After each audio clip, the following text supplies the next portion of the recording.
Sa mga hamon ng unos at hirap, tunay na lider ang siyang yumakap.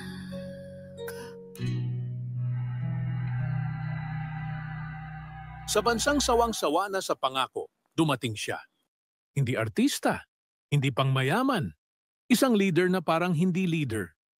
Minura ang droga, binalaan ang politiko, niyakap ng masa.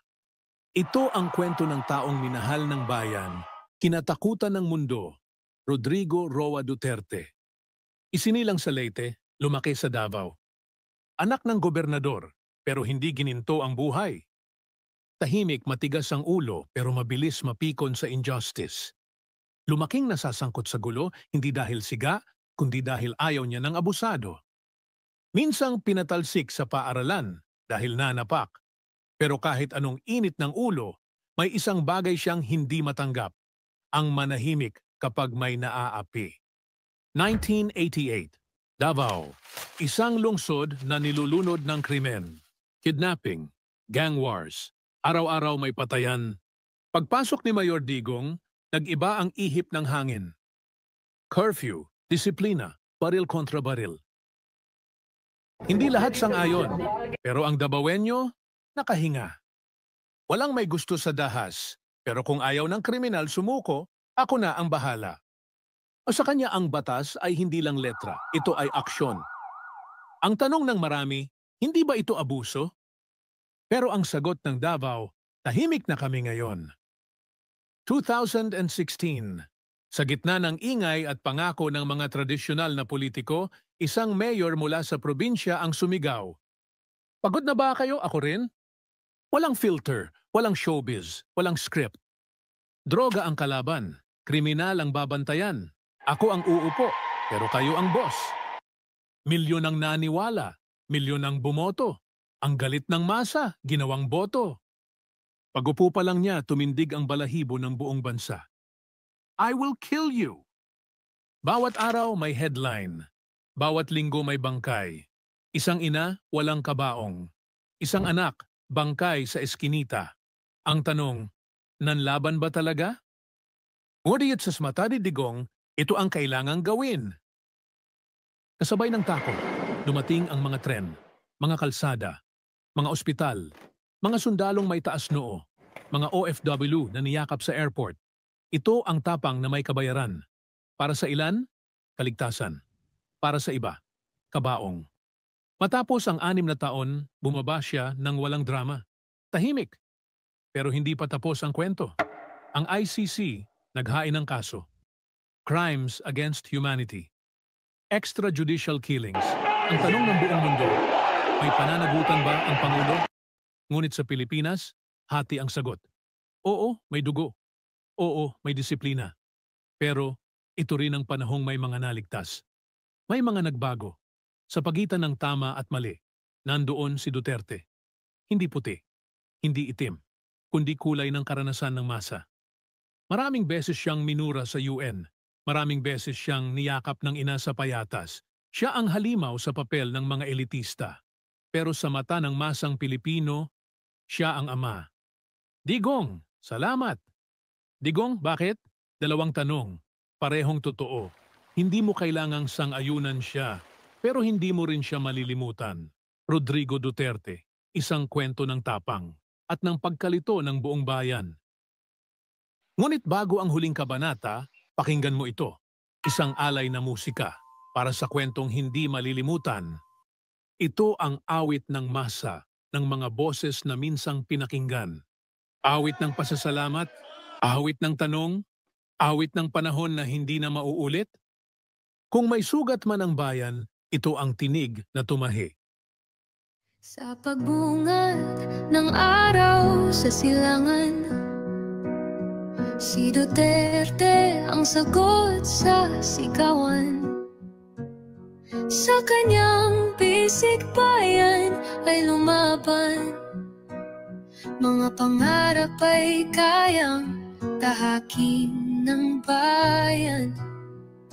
Sa Mindanao, kanyang pinagmulan. Pusong bida, walang sinasaktan. Para sa masa, siya'y handang magtaya. Himig ng bayan, ramdam sa kanya.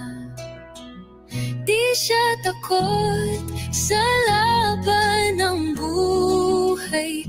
Kasama mo siya sa tagumpay. Sa mga hamon ng unos at hirap, tunay na lider ang siyang yumakap.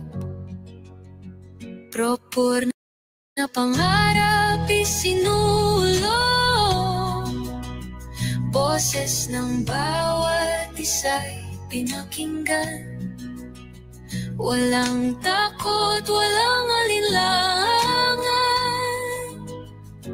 bayan ay kanyang ginabayan. Infra na itinayo't pinanday, mga tulay para sa bagong buhay. Krimen sinupil, harap-harapan, bayan ay di niya iniwan sapagkat di siya takot sa laban ng buhay. Kasama mo siya sa tagumpay. Sinubukang pigilan, pilit na pinatatahimik, ginawang kontrabida sa sariling bayan. Pero hindi matitinag ang isang Rodrigo Roa Duterte na tapat sa kanyang pangako. At hindi maikakaila na hindi na kailanman mawawala ang mga alaala ng kanyang mga nagawa para sa Pilipinas. Si dating Pangulong Rodrigo Roa Duterte, minahal ng kanyang mga taga-suporta dahil sa kanyang tapang at malasakit.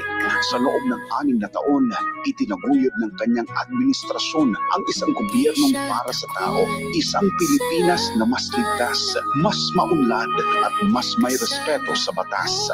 Ngunit hindi lang infrastruktura ang itinayo, kundi isang pundasyon ng isang bansang may kakayahang ipagtanggol ang sarili.